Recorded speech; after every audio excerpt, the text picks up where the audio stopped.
Okay. Good morning class. आज प्यारे बच्चों, पिछले पिछले पीछे पिछले हम 6 वीडियोज डाल चुके हैं बहुपद का। तो जिसमें हमको नाइन्थ का भी बहुपद को डील करना है और 10th को भी करना है। लेकिन सबसे पहले हम आपके यहाँ 10th को लेकर आए हैं और आप आसानी से इसको समझ पाएंगे बच्चों। नाइन्थ में कोई खास विशेष बहुपद नहीं दिया है, तो इसमें आपको नाइन्थ का भी सॉल्व करा देंगे। बोर्ड के जितने बच्चे हैं इसको आप आसानी से देख सकेंगे, नाइन्थ वाले भी इसको देख सकेंगे, कोई दिक्कत नहीं हो सकेगा। निम्न द्विघात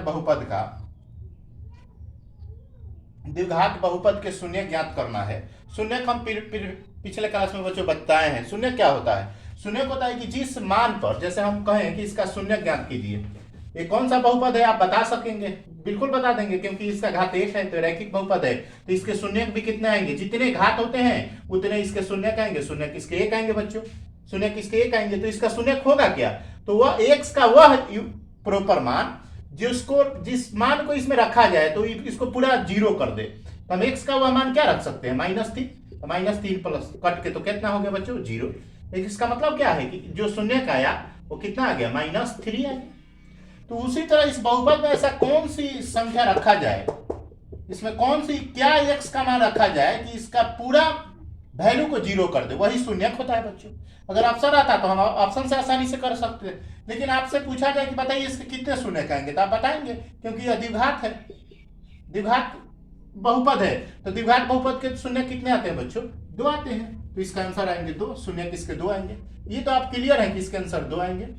x+3 के आंसर कितने आते थे? घाती बहुपद है, इसको रैखिक बहुपद भी कहते हैं। इसके आंसर कितने आते थे? शून्य के 1 आते थे। शून्य और बहुपद के मान में अंतर होता है। हम आपके पिछले वीडियो में पढ़ाए हैं कि मान जो होता है, जैसे मान लीजिए कि हम 1 रखे तो वो मान कुछ और देगा, 2 रखे तो कुछ और देगा, 3 रखे तो कुछ और देगा, 0 रखे तो कुछ और देगा। लेकिन वह एक यूनिक वैल्यू जो हम रखें और ये पूरे बहुपद को 0 बना दे तो उसको हम लोग कहते हैं, उसका शून्य कहते हैं बच्चों। ठीक है प्यारे बच्चों, आप ध्यान से देखेंगे। द्विघात बहुपद है, इसका जनरल फॉर्म होता है ax² + bx + c। प्यारे बच्चों, जो x² के साथ होता है उसको a कहते हैं। देखेंगे यहां इसके साथ क्या है? x² के साथ में क्या है बच्चों? x² के साथ में क्या है? 1 है।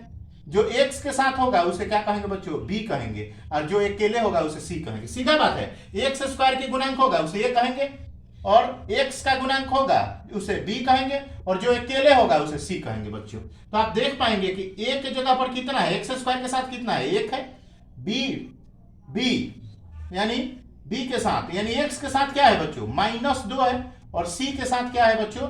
-8 है। ठीक है बच्चों, तो a बराबर 1 आ गया, b बराबर -2 आ गया, c बराबर -8 आ गया। इस तरह 9th में भी इस तरह का प्रश्न है कि इसके a b c का मान ज्ञात करना है, तो आप आसानी से बना सकेंगे। शायद 4.1 में ऐसे प्रश्न मिलेंगे। अब हम इसको करेंगे क्या बच्चों? इसके लिए एक फॉर्मूला है, उस फॉर्मूला को आपको याद कर देना होगा। इसको आप लिख सकते हैं थोड़ा। तो इसके लिए एक हम फॉर्मूला का इस्तेमाल करते हैं बच्चों, जिसका देखिए ये फॉर्मूला होता है x बराबर -b ± b² - 4ac बटा 2a होता है। ठीक है बच्चों, ये कैसे आया नहीं आया इसको हम चाहेंगे तो आपको प्रूफ करेंगे। डिटेल जब हम आपके यहाँ 10th क्लास के वीडियो लेकर आएंगे तो हम आपको इसको प्रूफ कर देंगे कि ये कैसे प्रूफ हुआ है। अब इसमें होता क्या है बच्चों? 2 फॉर्मूला होता है, एक अल्फा होता है और एक बीटा होता है। तो अल्फा के लिए हम यहाँ क्या कर देते हैं बच्चों? प्लस कर देते हैं,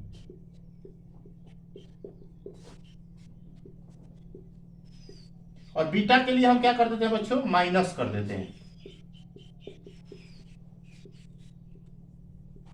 अब इसी फॉर्मूला पर हम रख देंगे, आसानी से इस प्रश्न को बना सकेंगे। इस फॉर्मूला को आप नोट कर लेंगे बच्चों, आप नोट कर लिए होंगे। अब इसको हम करते हैं। देखिए बच्चों, b के जगह पर कितना है? -2 है, फॉर्मूला में माइनस है, तो माइनस पहले से फॉर्मूला में 1 और 1 इसका माइनस हो गया, minus plus minus b²। b का मान कितना है बच्चों? -2, तो -2 का होल स्क्वायर -4। a का मान कितना है बच्चों? 1 है। c का मान कितना है बच्चों? -8 है। ध्यान रखें -8 है, और बाटा में तुम्हारा हो गया 2। a का मान कितना है बच्चों? 1 है। x बराबर, प्यारे बच्चों आप देखेंगे माइनस माइनस क्या हो गया? +2 हो गया। प्लस माइनस फिर से आप देखेंगे बी स्क्वायर, माइनस का स्क्वायर कभी भी करते हैं तो प्लस हो जाता है 4। यहां देखिए ब्रैकेट है, माइनस और माइनस प्लस, तो 8 चौका आपका हो गया 32। आप ध्यान से देखेंगे नीचे 2 हो गया। अब आप देखेंगे 2 प्लस माइनस 32 और 4 36, 36 का वर्गमूल 6 अब बेटा 2 हो गया। अब हम आपको सिखाए हैं 2 आंसर इसका आएगा, क्योंकि ये द्विघात बहुपद है। आप यहां से देखेंगे अल्फा के लिए हम क्या करेंगे बच्चों, जोड़ेंगे, तो 2 प्लस 6 बटा 2 हो गया 8 और बटा 2, आंसर एक आ गया 4। बीटा के लिए हम क्या करेंगे बच्चों, घटाएंगे, 2 माइनस 6 तो हो गया बच्चों -4 और बटा 2, तो कट के कितना आ गया बच्चों -2। अतः इसका शून्यक हम कह सकते हैं, अतः शून्यक इसका क्या हो गया बच्चों, शून्यक इसका हो गया 4 -2। आप आसानी से इसको समझ पाएंगे। ठीक है बच्चों, ठीक है, तब इस वीडियो को आप समझिए, नेक्स्ट वीडियो जल्दी लेकर आते हैं। बहुत बहुत धन्यवाद। वीडियो अच्छा लगे तो अधिक से अधिक लोगों के पास शेयर करें, सब्सक्राइब करें चैनल को और लाइक करें।